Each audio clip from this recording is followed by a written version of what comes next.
धारावी असेल उडत प्रकरण असेल त्या काही वाद होताना पाहायला मिळतो.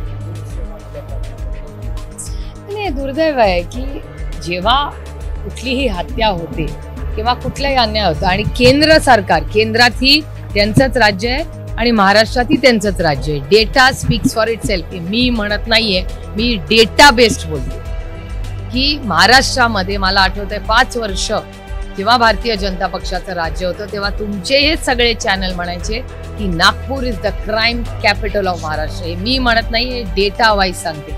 आज दुर्दैवाने कालच हिंजवडीमध्ये मोठी चोरी झाली, त्याच्यानंतर क्राईम, या दोन्ही घटना महाराष्ट्रात अतिशय दुर्दैवी आहे. आणि प्रत्येक गोष्टीत हे गलिच्छ राजकारणच बघणार, माणुसकी बघणारच नाही भारतीय जनता पक्ष आणि त्यांचे लोक.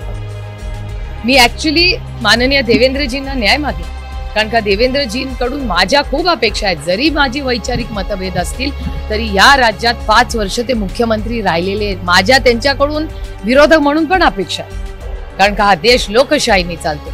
जेवढं मान सन्मान सत्तेला आहे तेवढाच मान सन्मान एका विरोधाच्या विचारालाही आहे. त्याच्यामुळे उगाच मी देवेंद्रजींच्या विरोधात सारखी बोलत नाही, पण मला त्यांच्या पक्षात बाकी कुणाकडून अपेक्षा नाही, पण देवेंद्रजींकडून माझ्या अपेक्षा. म्हणजे ते जेव्हा म्हणाले की रस्त्यावर उतरून वेळ पडली तर मारा, मला वेदना झाल्या. त्यांच्यासारख्या नेत्याकडून मला ही अपेक्षा नव्हती. पण क्राईम महाराष्ट्रात वाढत चाललाय का? तर हो, महाराष्ट्रात क्राईम वाढत चाललाय आणि त्याला सातत्याने चुकीच्या दिशेने न्यायचं पाप कोण करत असेल तर भारतीय जनता पक्ष आणि त्यांचे मित्र पक्ष करतायत. हे दुर्दैव आहे आणि महाराष्ट्रासाठी हानिकारक आहे. त्याच्यात भरडला जाणार कुठलाही नेता नाही, भरडला जाईल सर्वसामान्य मायबाप, ह्या राज्यातली जनता. त्याच्यामुळे माझी हात जोडून भारतीय जनता पक्ष आणि मित्र पक्षांना विनंती आहे की स्वतःच्या राजकारणासाठी इतके स्वार्थी होऊ नका. कुणाची तरी लेख आहे हो, हे विसरू नका.